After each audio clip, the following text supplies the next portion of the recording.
Today on the bench I have a Matco 3/4 drive air impact. I believe the model number on this is MT2134Q. Best I can tell by the diagrams and the pictures that I have found, because the part number is long since worn off. Anyway, the customer tells me that when he plugs it in and pulls the trigger, sometimes it just blows air, and then it will start to work, but then it will just blow air again. He demonstrated to me while we're at his bay in the shop. But when I got it back here and tried it, I couldn't replicate the problem.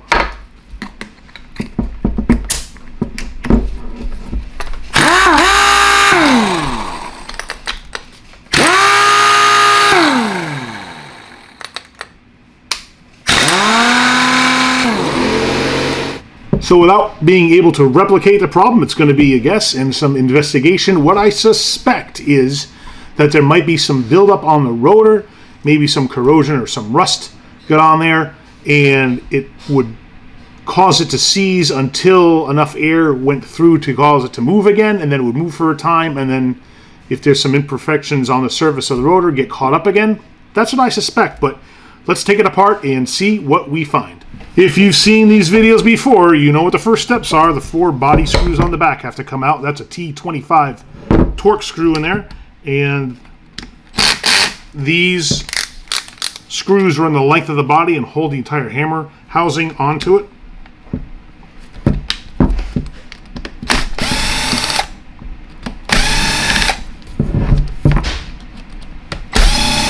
On most of these just pull out. These get held up as they get to the point where the thread meets the hole in the housing. So we just had to drive them out. But normally these just pull straight out. Now, admittedly, I have not worked on very many 3/4 drive impacts. It's usually the 1/2-inch ones that I see come across the shop. I worked on a Cornwell 3/4 one not too long ago. You can check out the video on that one. That one was kind of weird because I don't know who builds those impacts for Cornwell. And it was a different design.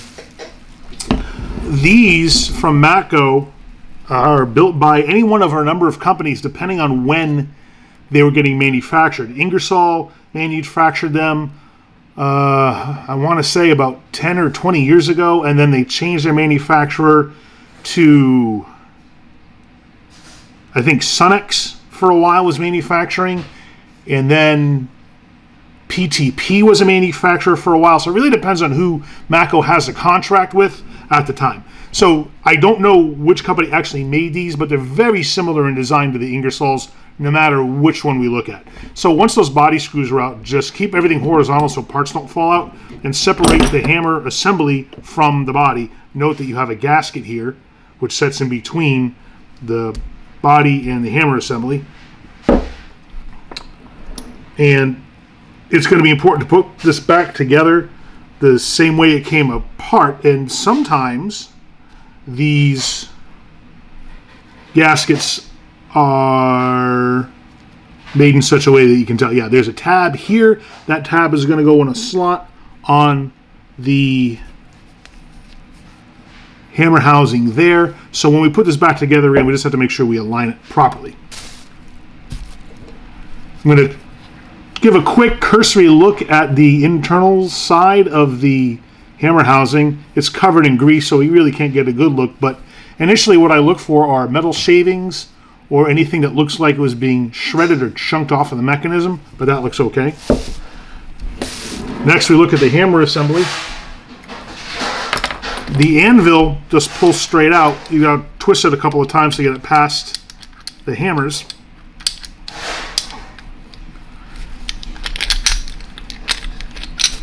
And then inspect the dogs on here to be sure they're in good shape. There's no cracks or anything. The anvil itself is okay, that the square drive is not rounded off, and that the retainer ring looks good.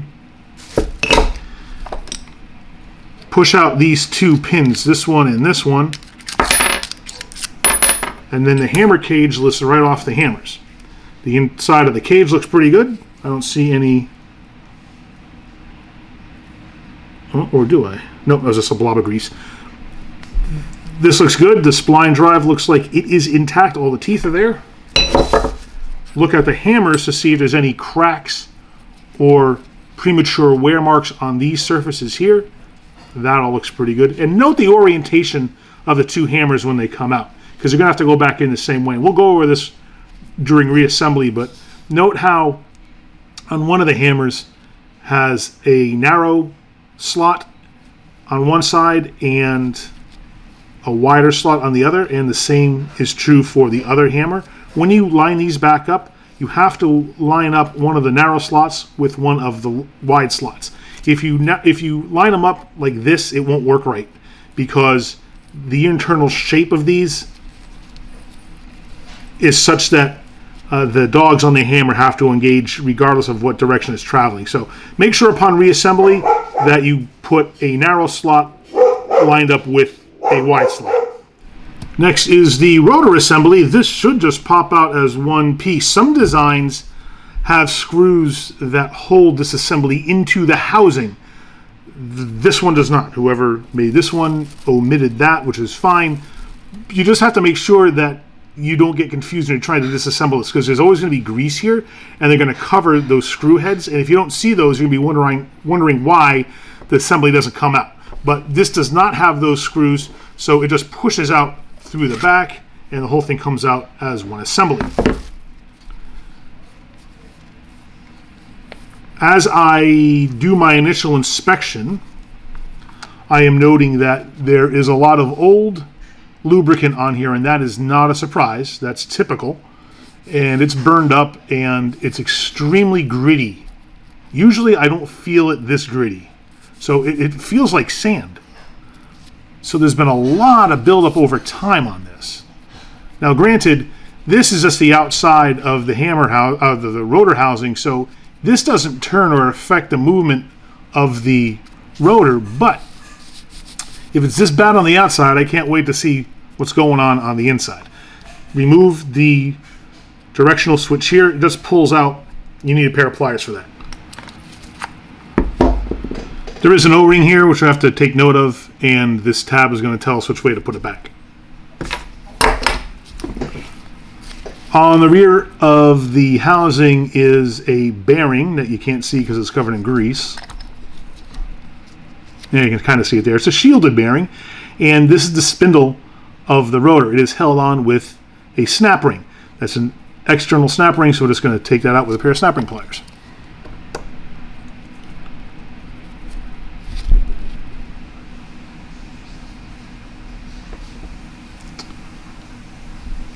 Watch your eyes when they take that out, and be sure you don't lose it. It's very small and easy to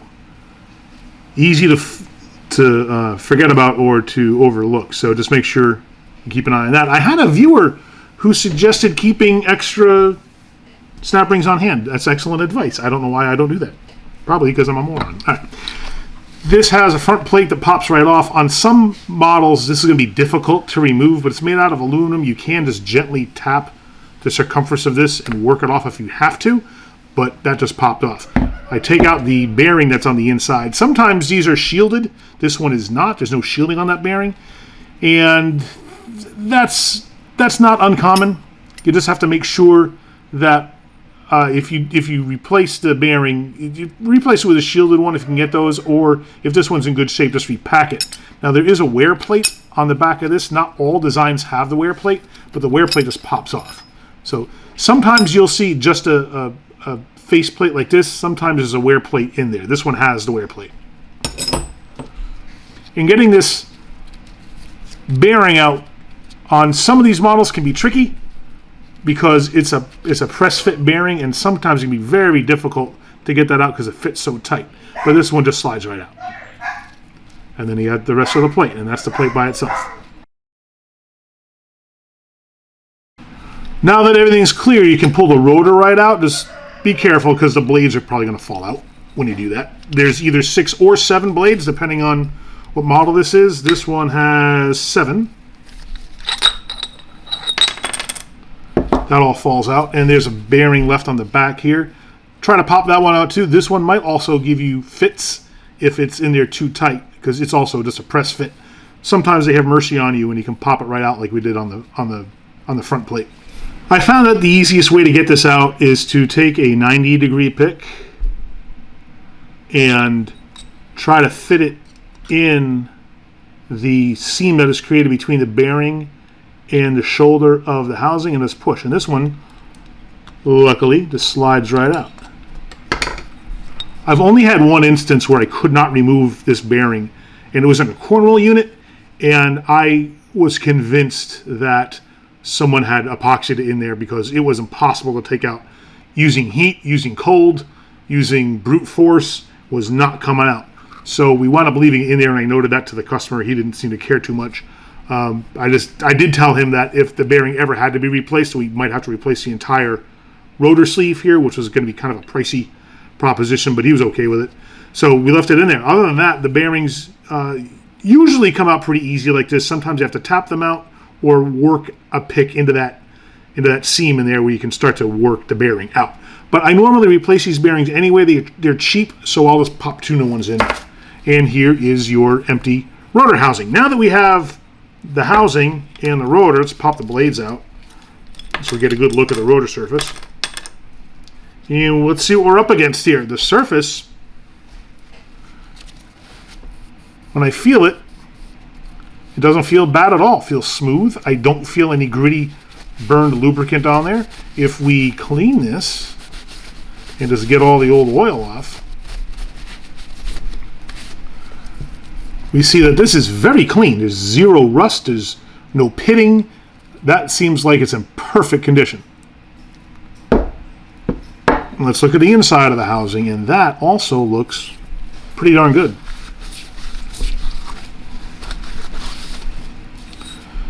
Yeah, it's nice and clean, shiny like it should be. Let's look at the vanes.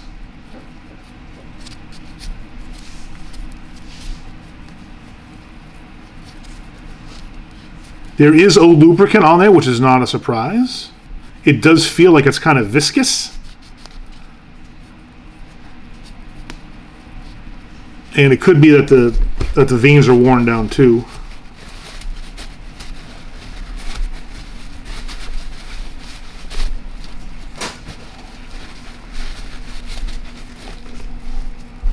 And as I clean that up and look, the surface actually doesn't look too bad, but you can see, I don't know if you can see it on camera, but one of the edges is rounded off. And the other one's still kind of square. So that might be a cause of inefficiency.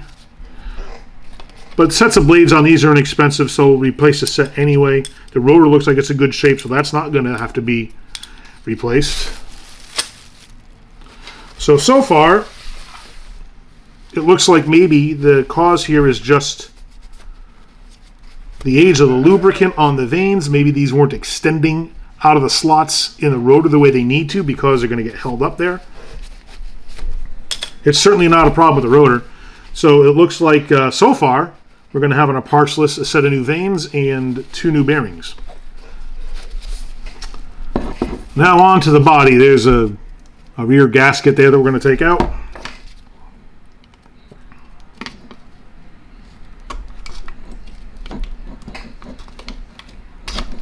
Just get out there and pull it out with a pick. I usually replace this anyway. It's cheap, and because it's a gasket, it's a wear item. So I usually replace this gasket, the housing gasket that goes in the front, some blades, and give it a good tune-up. So the things you want to look for in here are the valve here, which controls the flow of air, and that rotates depending on how you have these directional buttons pressed. And when you press these, you can see how it rotates that valve. But these are really tough to move. My goodness. So we're going to check that out anyway, because that's not right. That should not be difficult. These buttons should slide in and out with ease. So we'll see what's going on with that. It's kind of a little pinion system in there. There's gears. There's gear teeth on the valve, and there's gear teeth on the buttons, and they just kind of move back and forth and rotate that valve. So we'll see what's going on there. So to get to that, we have to remove the air inlet, and there's 2 little tabs. You can barely see them in these slots here. There's one on that side, and then turn it around, and there's one on that side. you can use a pocket screwdriver to take those out. The Ingersoll does have a tool for that, but I'm too lowbrow for that, so I just use a pocket screwdriver. And you press down on the ears and then work them down just slightly so they get hung up on the edge of that slot. Okay. Once you've got those tabs leaning up against the inside of the slot, just pull the assembly out with a pair of pliers.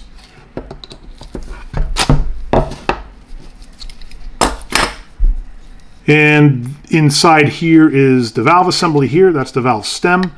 You don't generally have to gain access to that unless there's a problem with it, so we're going to leave that intact because it's kind of a pain in the neck to deal with. And then just a clip that was holding it in place pops right off. The rest of this is just a hollow piece where it's an air channel that goes up into the valve assembly here. And that's covered with lubricant too.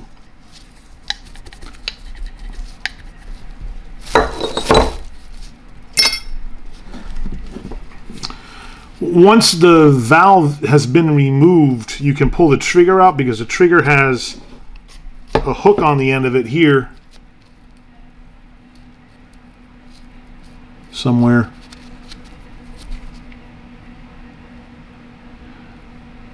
Man, all right. So there's a hook on the end that engages the valve stem, and that way the trigger doesn't pull out, and when you push the trigger, it actuates the valve stem.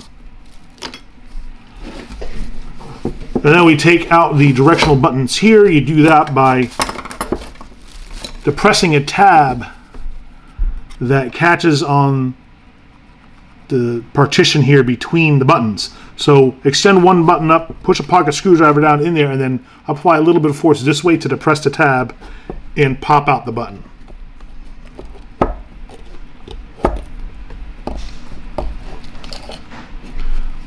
And while you're in there, once you take it out, just look at the gear teeth that are on there.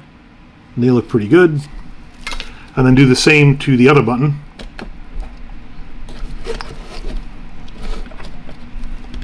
And that's the one that's getting held up. Alright, let's see what the condition of this guy is.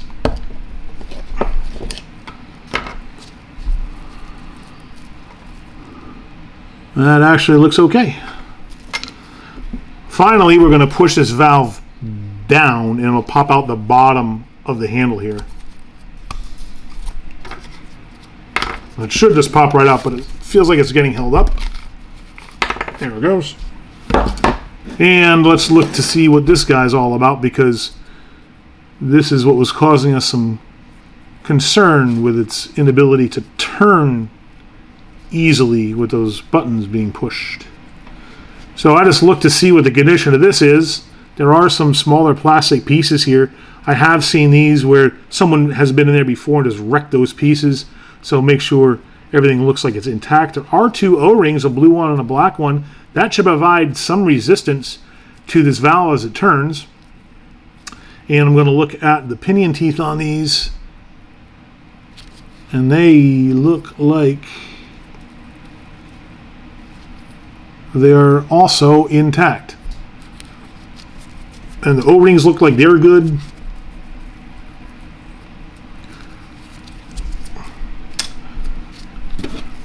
And then your body or your rotor housing here is now just one naked piece.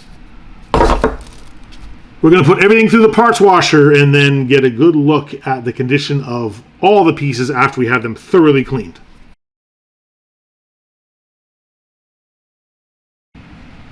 This is the reverse valve assembly, and you can see the gearing on here where the reverse buttons rack into there and rotate the valve.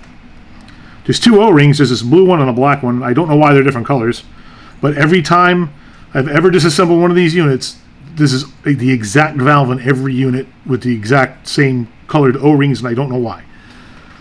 But if you look on the blue O-ring, focus, there, yeah, almost had it, hold on. There we go. You can see it looks like it's starting to pull apart. And I believe that is why I felt resistance when I was pushing the forward and reverse buttons. I'm going to try to replace just that O-ring with one that I have in my inventory, but I don't know if it's going to fit because the blue one looks thinner than the black one, and I don't have blue ones, I just have these black ones. So I don't know. In a worst case scenario, I just order a new valve assembly because it comes with the O-rings on it. You can't buy the O-rings separately. So we're going to pop this blue one off, see if I can put this black one on, and see if that helps. Just as a point of comparison. The blue one is a little bit thinner than the black one, but we'll see if the black one will fit into the channel.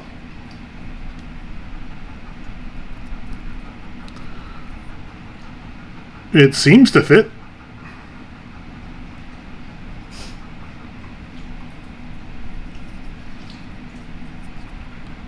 So I just want to reassemble this portion here with the buttons and see if that solves our problem. This is a pretty simple matter, just inserting the reverse valve assembly back up into the body, making sure that this square tab is facing rearward. You can use a little bit of grease or oil on this.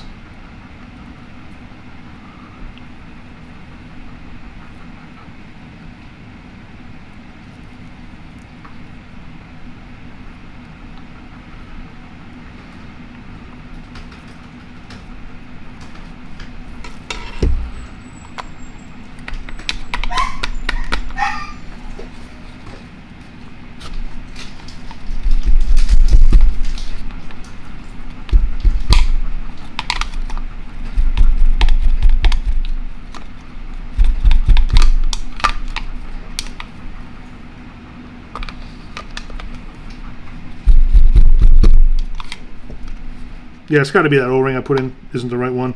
Hey, we're experimenting. If that solved the problem, then it saves the the purchase of a $30 part. As it is, then I'll just reorder the valve because it looks like,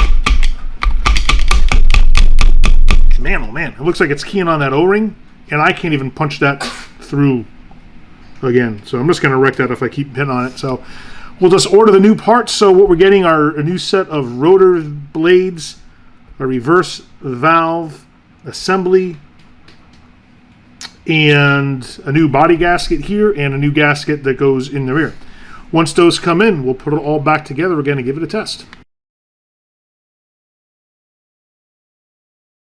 We now have all new parts, new gasket, a new set of rotor blades, and the big offender is the reverse valve. And that's brand new. You can see how the O-ring is intact. So I'm guessing this was the problem. So let's put it all back together again. First, we're going to reassemble the rotor assembly. And the first thing you do is you take the rotor and you insert it into the rotor housing. And you can see how the spindle comes out the back. You take your bearing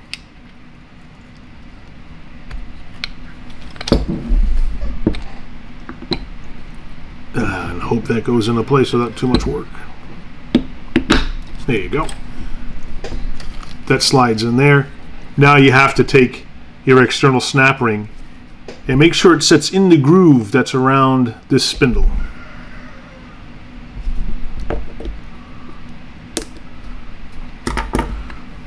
Anytime you do that, push down to make sure that the snap ring has seated correctly in the groove.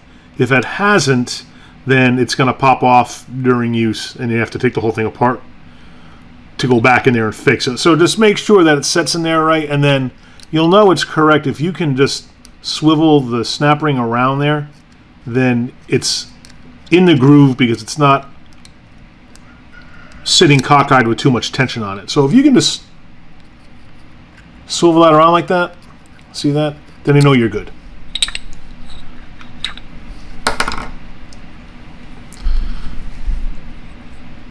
Insert a drop of air tool oil into each slot and insert the vanes.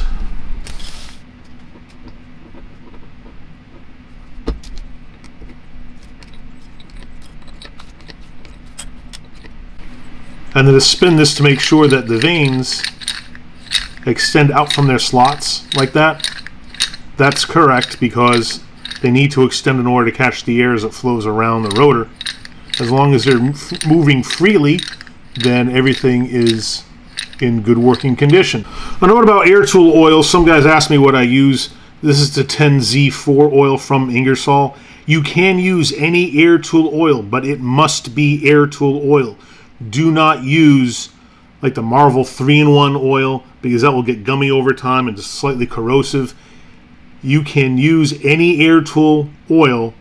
I know Campbell Hausfeld has some, Ingersoll has some, even Marvel does have some, but make sure that it is specifically formulated for air tools.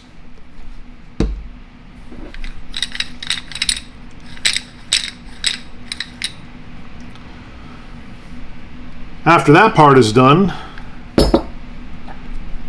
we take the selector switch, put a little lubrication around this O-ring, and it goes in the back of the housing.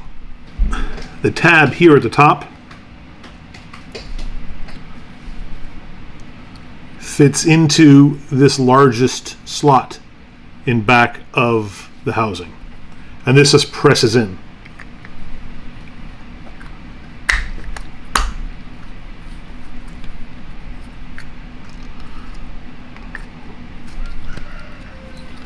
And it's going to stick out a little bit. That's normal. Now we're going to set that aside and work on reassembling the body here. First steps with this are to put the new gasket in the back. And this guy here has a channel that inserts into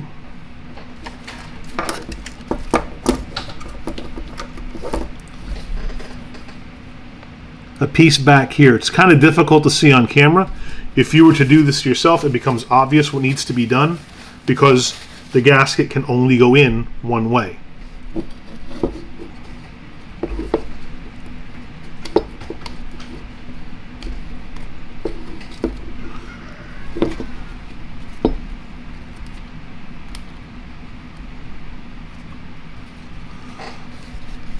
But you can see it's lined up properly like this, and then you just slide it in all the way back, and that is correctly placed.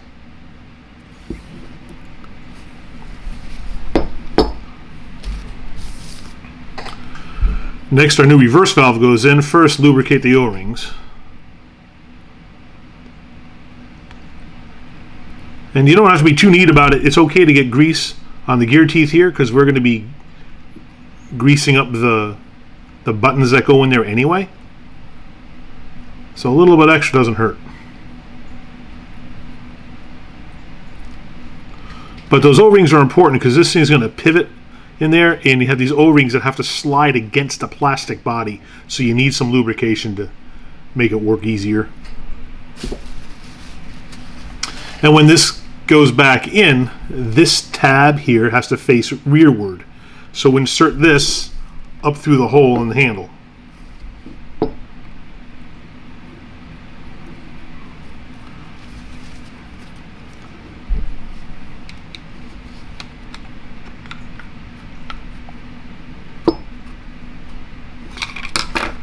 And it's going to stick up a little bit, about that much. That's correct. Now comes the trickiest part of this, and that's aligning this valve. This square tab has to line up with one side of this square piece in back, because this valve is going to pivot on either side of center. So the corner of this tab has to line up here, and then when you pivot it, this corner of the tab is going to line up with this side, and I'll show you what that looks like. But line it up like that, because next we have to insert the forward and reverse buttons. So lube up the teeth on these.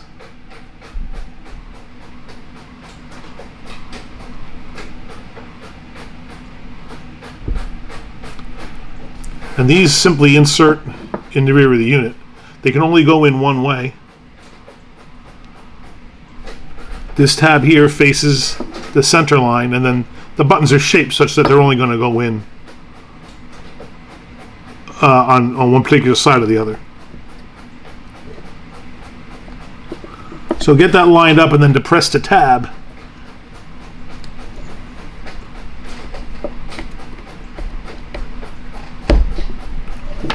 And do the same with the other button.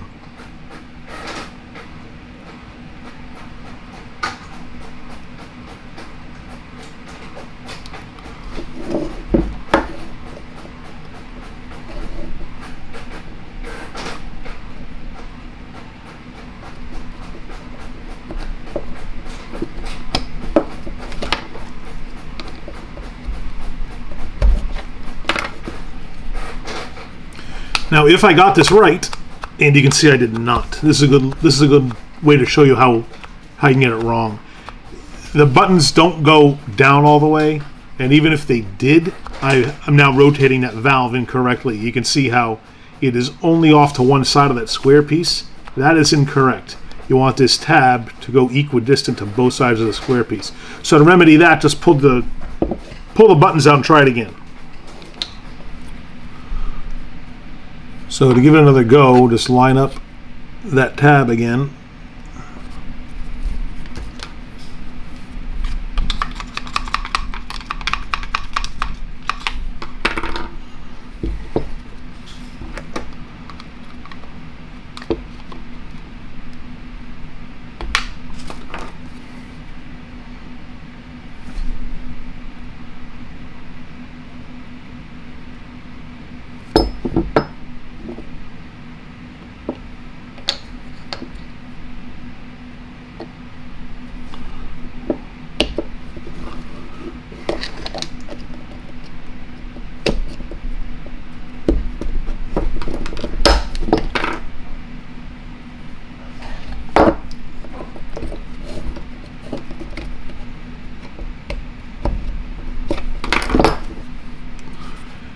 And now you see how that tab moves equally on either side of that square piece. This is correct.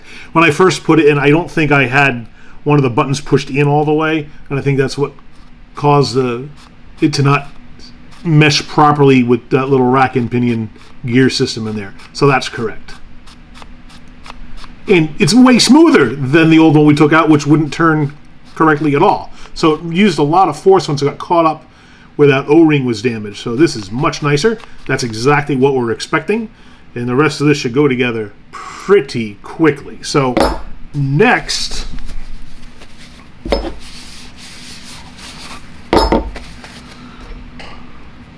going to insert the air inlet assembly.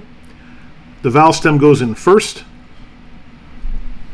and it needs its retainer clip.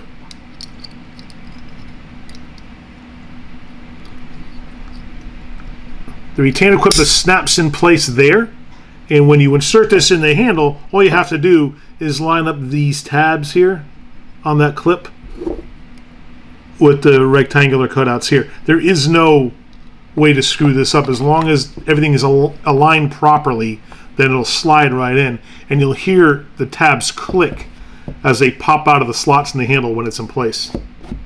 There you go. And you can see how the tab is now in the slot on either side. Next, the trigger goes back in, a little bit of lube around an O-ring that's on here, and this hook is going to grab the valve stem on the inlet that we just put in. So this can also only go in one way because the way the recess for the trigger is laid out here. I mean, you can try to put it in upside down, but it won't go because you can see how it's just not shaped to accept the trigger. So you put it in the correct way, and then pushing it in, the hook is going to grab that valve stem, and you can see now the trigger is under tension, and you cannot pull it out. So that's correct. We're going to reinsert the rotor assembly. There is an upside down and a front and back to this.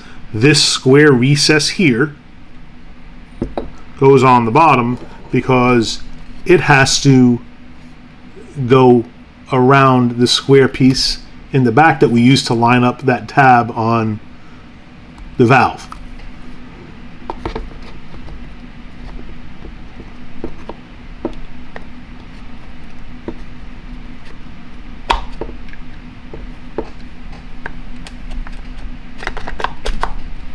You'll know when this is correct when the selector switch is flush with the back. You notice how it does not stick out, and it is flush, and the rotor is now set back here about 1/4 of an inch, and you can see how the spline drive sticks out a little bit. That's correct.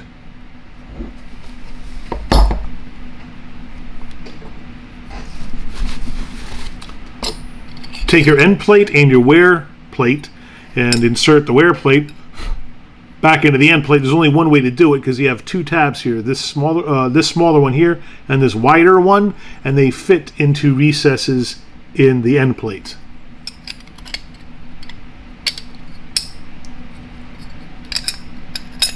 That just drops in like that, and then when you put this back on the unit, this hole here goes toward the trigger.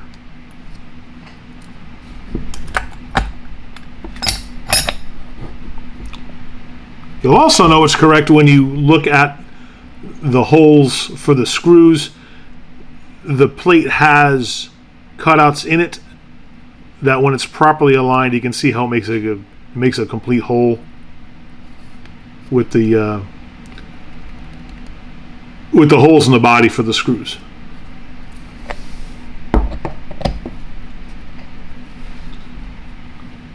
Now the front bearing goes on, and we're going to repack this bearing. The grease that I am using is Ingersoll grease. This is their 105 grease. You do not need to use this grease. You can use the regular red automotive grease. And after I spoke at length with an Ingersoll engineer about this, he said that use one or the other, but don't mix them, because there are different formulations of those greases and they don't interact nicely with each other. So if you are going to use a different grease than what was already in there, just make sure you clean it thoroughly so that you avoid any unpleasantries with mixing incompatible grease types.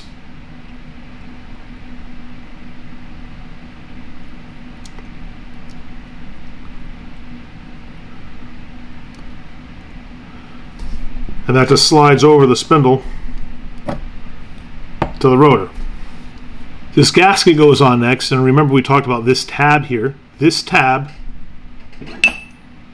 is accepted by the rotor housing with a slot there, so make sure that they line up. The way to make sure they're aligned properly is face the tab up and make it so that it's oriented against the trigger. That way, when the hammer housing goes on, the grease zerk will also be facing down toward the trigger, and this slot then will go over the tab in the gasket like that. Before we do that though, we have to reassemble the hammer assembly. Hammer cage, anvil, 2 hammers, and pins. Everything is going to get grease. Remember, grease in the front only, oil in the back only. Do not put oil in the front, do not put grease in the back. The rotor will get bound up if you put grease in it, and oil is not viscous enough for all the work it has to do to lubricate the hammer assembly. First is we're going to insert the hammers back in the hammer cage, and the orientation of these matter. So if you look at the hammer, there's a cutout that looks like a ghost with its arms up. There's also on the side a narrow slot. Compare that to the other side where there's a wider slot.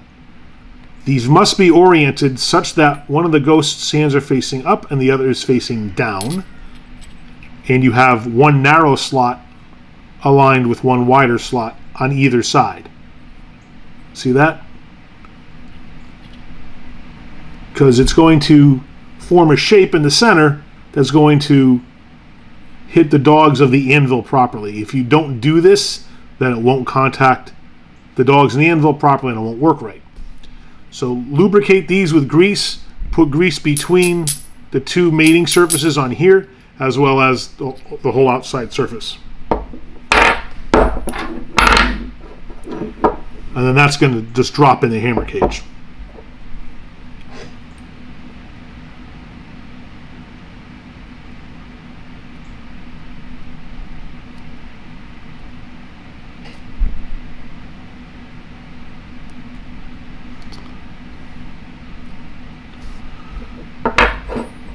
And be sure to line up your ghosts properly.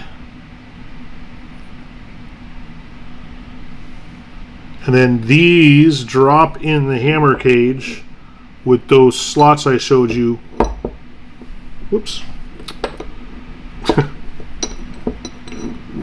I forgot to put grease on this face here.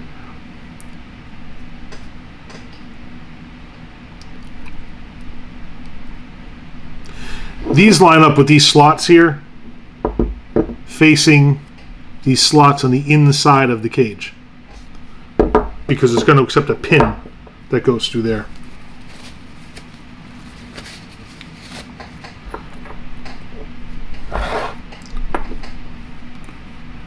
One pin goes in one side, that goes in fairly easily, and then the second pin goes in the other hole, and you'll probably have to jiggle the hammers a little bit to get that to go in there.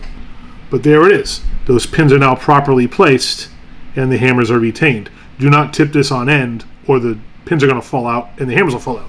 So keep that horizontal until we're done. Next, the anvil inserts into the hammer cage this way. So you have this big opening here that accepts the dog end of the anvil. These square pieces here are the dogs. That's what the hammers strike against to move the anvil. So go heavy on lubrication on those.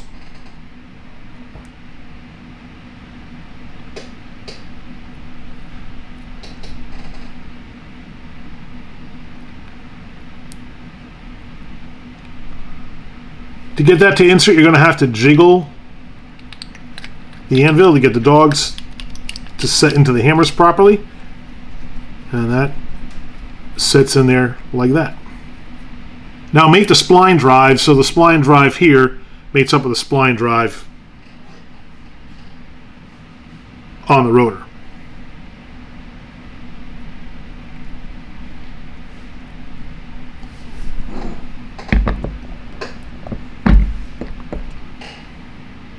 You can also put some grease on the outside of the hammer cage.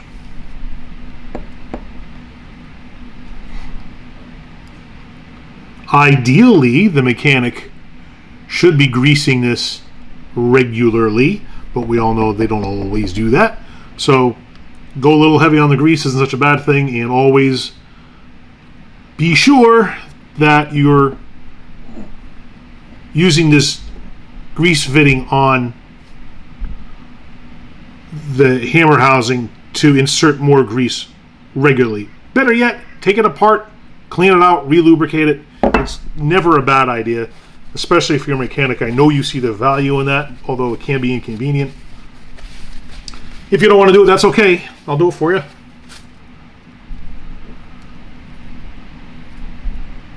Now the hammer housing just goes over the assembly.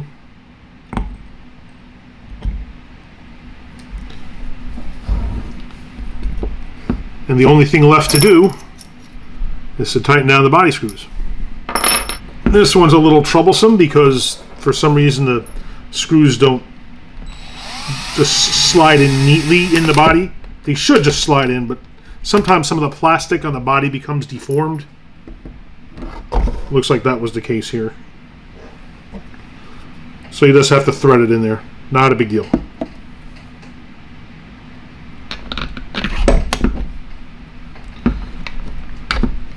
Now go slow when you're inserting the body screws, because you just want to make sure at this stage that all your holes are lined up, that your gasket isn't bound.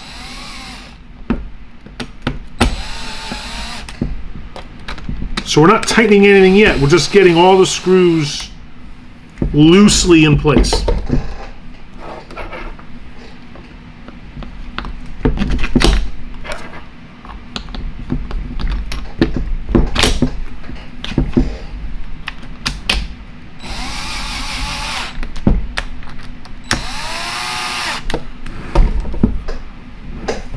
I'm happy that the screws are where they belong, so because we are tightening two pieces with a gasket in between, we're going to tighten these screws progressively and sequentially. So I'm going to start with my driver on its lowest setting, and then we're going to start here on a corner, go to another corner, start another corner, and go to the other corner. And we're going to do that 3 or 4 times until everything's tight.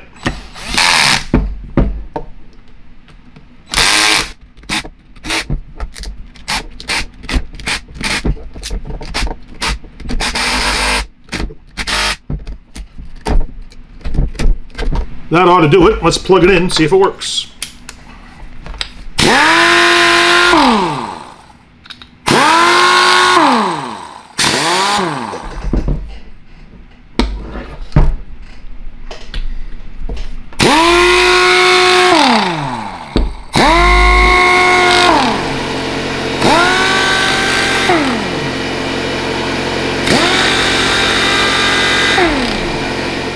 Work on these a few times and you get the hang of it pretty quick. They go back together again fairly easy. Just make sure of the pitfalls that I showed you, like putting those directional buttons back in. Make sure you push them in all the way and then you won't have the problem that I showed you. But at least it was a good example of some of the things that can go wrong and how to remedy it. The customer's going to be pretty happy with this. This is his backup gun. You can watch a previous video where I repaired his primary gun, and for the cost of about 160 bucks for parts and labor and time on this, he's going to get himself a gun that functions just like new and save himself the many hundreds of dollars it would cost to replace it with a new one. Keep watching the channel because I've got a number of other interesting air tool repair videos, including a broken Chicago pneumatic impact that has all kinds of interesting problems, and I have a backstory on it that I'll share with you, as well as our Tools in the Hall videos, and check out this quarter's flyer drop video. So do me a favor and click down here now to subscribe so you don't miss any of it. Thank you so much for watching, and remember, use a tool. Don't be one.